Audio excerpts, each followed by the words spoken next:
कभी सोचा है कि आप ऑनलाइन कुछ बेचने निकलें और कुछ ही मिनटों में आप खुद ही बिक जाएं?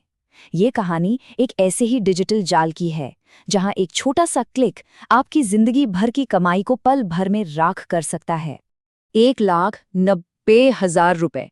जी हाँ, इतनी ही बड़ी रकम बेंगलुरु के एक 27 साल के सॉफ्टवेयर इंजीनियर ने गंवा दी।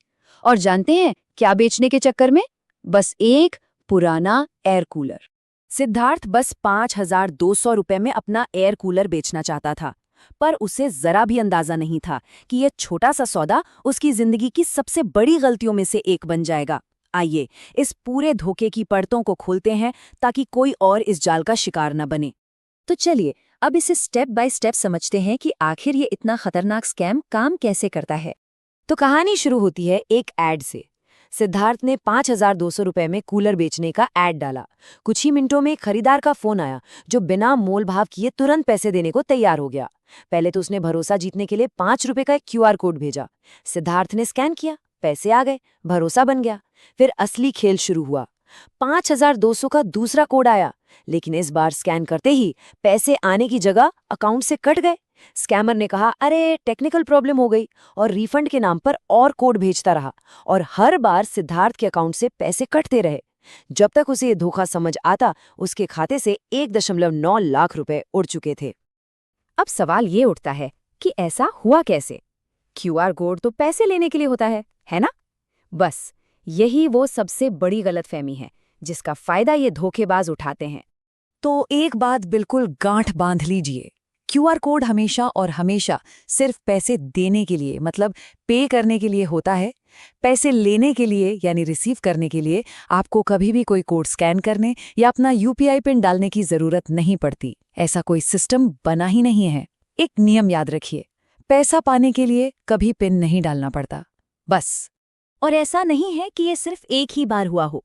जैसा आप इस तस्वीर में देख सकते हैं, ये स्कैमर्स इसी ट्रिक का इस्तेमाल बार बार करते हैं, बस किरदार बदल जाते हैं।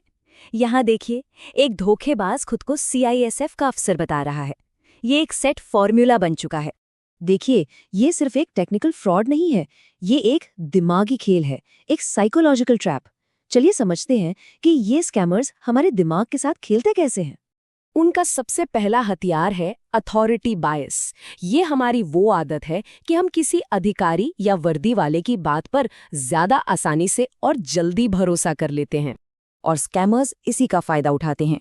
वो अक्सर खुद को आर्मी या पुलिस का जवान बताते हैं। ऐसा करने से उन्हें एक झूठी विश्वसनीयता मिल जाती है और हम उन पर शक ही नहीं कर पाते। उनका दूसरा हथियार है जल्दी मचाना।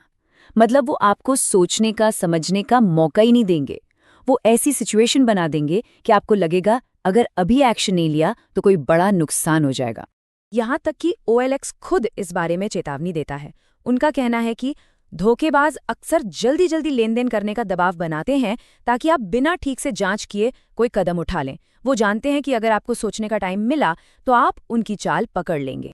तो अब सबसे बड़ा सवाल, इन सबसे बचें कैसे? चलिए एक सेफ्टी चेकलिस्ट देखते हैं जो आपके बहुत काम आएगी। ये कुछ बहुत ही जरूरी नियम है। पेमेंट के वक्त जो पॉपअप आता है उसे ध्यान से पढ़िए, खरीदार की प्रोफाइल चेक करिए, और हाँ, वो सबसे बड़ा नियम एक बार फिर से याद कर लीजिए, पैसे लेने के लिए कभी भी अपना पिन या ओटीपी किसी को मत बताइए। अब कुछ ऐसे रेड फ्लैग्स की बात करते हैं जिन्हें देखते ही आपके कान खड़े हो जाने चाहिए। अगर कोई ऐसा ऑफर दे जो सच ना लगे, अगर कोई ऐप से बाहर बात करने की जिद करे, बहुत ज्यादा जल्दी दिखाए या किसी भी बहाने से एडवांस पेमेंट मांगे, तो फौरन सावधान हो जाइए। ये खतरे की घंटी है। लेकिन मान लीजिए सारी सावधानियों के बाद भी कोई इस जाल में फंस ही गया, तो फिर क्या करना चाहिए? घबराना बिल्कुल नहीं है, सही कदम उठाना बहुत जरूरी है। सबसे पहला काम, फौरन अपने बैंक को फोन करके अपना अकाउंट और कार्ड ब्लॉक करवाइए। दूसरा, cybercrime.gov.in पर जाकर या 1930 नंबर डायल करके शिकायत दर्ज करें। इसके बाद अपने नज़दीकी पुलिस स्टेशन के साइबर सेल में भी रिपोर्ट लिखाएं। और आखिर में OLX जैसे प्लेटफॉर्म को सारे सबूतों के साथ ईमेल करके पूरी जानकारी दें। आखिर में बात वही है जो cyber cell incharge Baljit Singh कहते हैं, साइबर अपराध को रोका जा सकता है अगर हम अनजान बनना छोड़ दें। तो सवाल ये नहीं है कि ऑनलाइन दुनिया खतरनाक है, सवाल ये है कि हम कितने तैयार हैं। याद रखिए, इस डिजिटल दुनिया में आपकी जानकारी ही आपका सबसे बड़ा हथियार है।